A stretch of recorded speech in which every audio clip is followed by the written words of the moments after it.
tizzy. How bad could it be? There's a war coming, a great big war, I'm telling you. It's gonna be a civil war. You know as well as I do that ain't gonna happen. Yes, it is. It's gonna happen. All the signs are there. I got all my tissues ready because I just know it's gonna be bad. Well, girl, bring me some of those tissues too because I don't want to go to war either. And that brings us to the causes of the Civil War with none other than the great acronym tissues. Woohoo! All right, here we go. We're going to start looking at the causes of the Civil War using none other than our acronym tissues. So we have tissues right there, this week's lesson, and most of next week also deals with tissues. We'll break it down individually. Today I'm just giving you an overview of what tissues would be. Tissues, the T is for tariff. We've been talking about that since the beginning of the year. You should know it.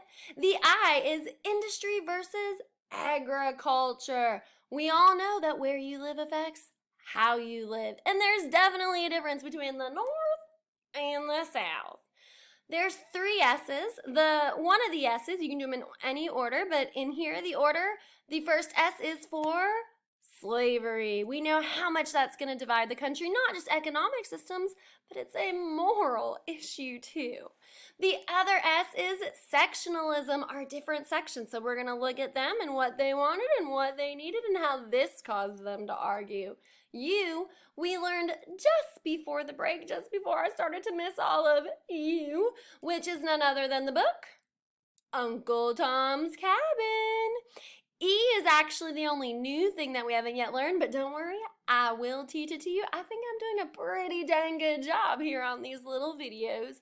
So E stands for the election of 1860, good old Abraham Lincoln. And then finally our last S is states' rights. Who's got the rights? The states have the rights. So here we go. Let's look at tariff first. Starting with our tariff, the T, tariff, is a tax on imported goods. We all know that. We remember that. If you remember, the North is saying, yes, we like the tax. We want you to raise the prices from other countries because then they'll buy our stuff that we're producing there. And the South is going, no, ma'am, don't you be raising that prices on us. Now it's outside of our price range. And they're very upset about it. The I is industry versus agriculture. Remember, economic systems, where you live affects how you live. In the North, where it was the rocky soil and cold climate, they're going to have factories. They have people to work in those factories. They have lots of people moving to those cities. In the South, because of the good fertile soil, the long growing season, you're going to find the plantations. And of course, that's going to then lead to them having slavery in the South. And so when we talk about slavery, we have a few questions. Number 1, who gets to decide this issue of slavery? Number 2, is it morally okay? Remember before we left, we started talking about the abolitionists and them going out and giving these speeches and stuff. My hair is falling out. Good Southern women never let their hair fall out, so let me just fix that. Ooh, look at how cute I look. I'm sorry. Is it morally okay? And the abolitionists are bringing that question up. And then third, how will not having it change the South and the country as a whole? That was a question that a lot of people asked. The next S is for sectionalism. We've already talked about this.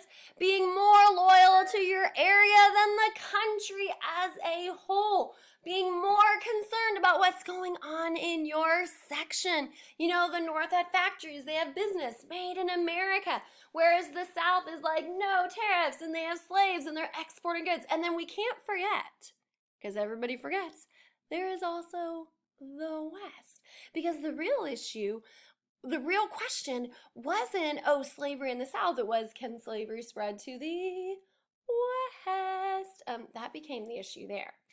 All right, the U is Uncle Tom's Cabin. We learned about that right before the break, written by Harriet Beecher Stowe. It sold over 1 million copies worldwide, and it brought more people into that abolitionist movement. They couldn't ignore the idea any longer of slavery being an issue. Northerners couldn't just pretend they had no idea what was going on. And Southerners couldn't claim, oh no, we don't act like that. So it kind of brings it to the forefront. The E is the election of 1860. Lincoln is elected in 1860. Notice right here we have this nice little newspaper article. Lincoln elected. It says, God bless New York. They are super excited. But then if you look at the South, Union dissolved. They were not happy when Lincoln won that election. We're going to talk about it and how he wasn't even on all the ballots in all the states, and yet the man still wins. All right, and then our last S is something that goes back to something we have been talking about forever. It is states' rights. This idea of federalism. Here we are, this great big country, but we're made up of all these different states. It is that idea of federalism in the 10th Amendment that tells us the powers not delegated to the United States by the Constitution nor prohibited by it to the states are reserved to the states respectively or to the people. And so that becomes a big issue. Do the states have the rights to decide, or is it going to fall on our federal government? And we get to talk about all of that this week as we talk about our tissues and all the things that are going to lead us into a civil war.